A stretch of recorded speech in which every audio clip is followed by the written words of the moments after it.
मृत्यु का अर्थ है अंत। उदाहरण के लिए एक कार है जिसके पुर्जे घिस चुके हैं और वह मृत हो गई है, उसका अंत हो गया है।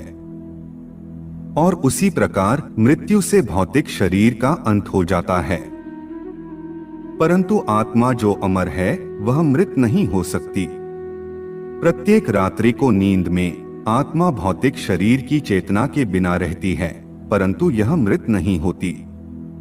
मृत्यु केवल एक लंबी निद्रा है जिसमें आत्मा भौतिक शरीर की चेतना के बिना सूक्ष्म शरीर में रहती है। परंतु जब हम सो रहे होते हैं, हम मरे नहीं होते और ना ही हम पूर्ण रूप से अचेत होते हैं, क्योंकि जब हम जागते हैं हमें याद रहता है कि हमें अच्छी नींद आई या नहीं। इसी प्रकार मृत्यु के बाद की अवस्था में हम मरते नहीं हैं। जीवात्मा के संदर्भ में हम जितना जाने उतना कम है। इसलिए आज हम इसी विषय पर विचार विमर्श करेंगे और आपको एक अनोखी जानकारी से अवगत करवाएंगे। कृपया वीडियो को अंत तक देखें और चैनल को सब्सक्राइब अवश्य करें। विलंब न करते हुए आरंभ करते हैं। मृत्यु जीवन का शाश्वत सत्य है। इसे कैसे सुखद बनाया जा सकता है जिससे जीवन उन्नत व समृद्ध बन सके। दैवीय शक्तियां हमारे जीवन को उन्नत बनाने में सदा सहयोग करती है। अज्ञानवश मनुष्य स्वयं ही अपना पतन कर लेता है, जिसके लिए प्रकृति कतई जिम्मेदार नहीं है। मृत्यु के बाद एवं पुनर्जन्म के पूर्व जीवात्मा अपने कर्मों के अनुसार स्वर्ग नरक की अनुभूति करता है।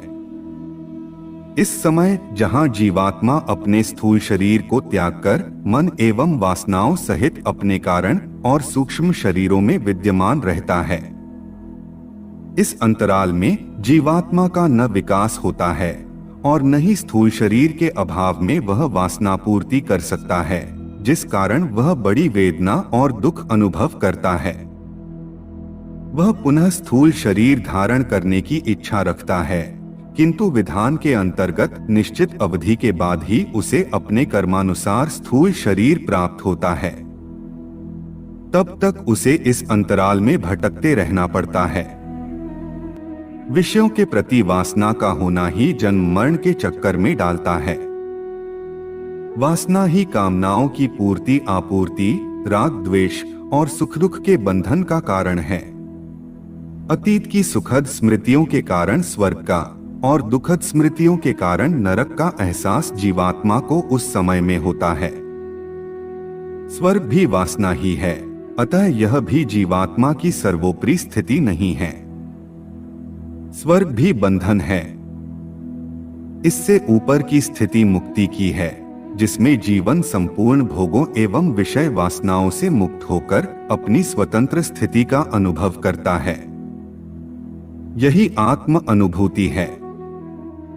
इससे भी ऊपर की स्थिति भक्ति की है, जिसमें जीवात्मा पूर्ण समर्पण भाव से परमात्मा के शरणागत होकर प्रभु प्रेम का आनंद पाता है। प्रभु प्रेम के अनंत नित नव रस का आस्वादन कर जीवात्मा कृतकृत्य हो जाती है। ऐसे उन्नत विकसित जीवात्माओं का पुनर्जन्म ईश्वरीय कार्यों के लिए महान वैज्ञानिक, कलाकार, संत, समाज सुधारक आदि के रूप में समय समय पर होता रहता है। वैदिक साहित्य और आध्यात्मिक ज्ञान ही हमें इन सत्य सिद्धांतों व मान्यताओं से परिचित कराता है। वैदिक साहित्य के अध्ययन से एक अन्य प्रमुख बात हमारे सम्मुख यह भी आती है कि इस संसार का रचयिता ईश्वर है। ईश्वर सर्वव्यापक और सर्व अंतर्यामी है। वह हमारी आत्मा के भीतर व बाहर सर्वत्र समान रूप से एकरस व आनंद से पूर्ण होकर विद्यमान है और हमारे प्रत्येक विचार व कर्म को, भले ही हम उस कर्म को दिन के उजाले में करें या फिर रात्रि के अंधकार में छुपकर करें, पूर्णतया जानता है। वह कर्मफल प्रदाता है और यथासमय इस जन्म में वह फल आपको देता है। इस तथ्य को विस्मृत कर हम संसार में शुभ व पुण्य अथवा पाप व अशुभ दोनों प्रकार के कर्म किया करते हैं। पुण्य कर्मों से हमें सुख प्राप्त होता है और पाप कर्म हमारे जन्म जन्मांतरों में दुख का कारण बनते हैं। इन दुखों से बचने के लिए ही परमात्मा ने सृष्टि के आरंभ में हमें वेद ज्ञान दिया था, जिससे हम कर्म के स्वरूप व उसके महत्व को समझ सकें और पाप कर्मों से बचकर अपने जीवन की दुखों से रक्षा कर सकें।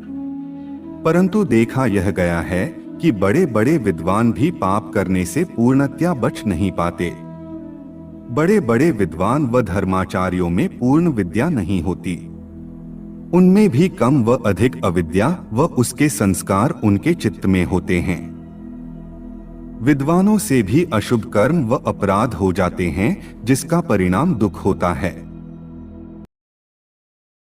उनके लिए इस बदलती दुनिया में कुछ भी स्थायी मूल्य नहीं है, यहाँ कुछ भी वास्तव में सार्थक नहीं है। उनके लिए जीवन में कुछ भी ज्यादा मायने नहीं रखता है। वे बाहर निकलने और आजाद होने की चाहत रखते हैं। इस तरह मुक्ति मोक्ष की तलाश उनके लिए सबसे सार्थक गतिविधि बन जाती है।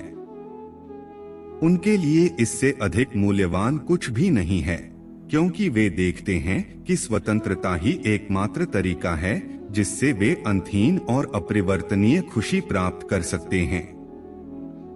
तो फिर यह कहना संभव है कि जीवित प्राणियों का केवल एक ही लक्ष्य होता है, और वह एक लक्ष्य है खुश रहना। वे जो कुछ भी करते हैं इस आशा से करते हैं कि इससे उन्हें खुशी मिलेगी। हम आशा करते हैं कि आपको यह वीडियो अच्छी लगी होगी। अच्छी लगी हो तो लाइक करें, कमेंट करें और चैनल को सब्सक्राइब अवश्य करें। मिलते हैं एक और ज्ञानवर्धक वीडियो के साथ। तब तक के लिए जय जय श्री राम।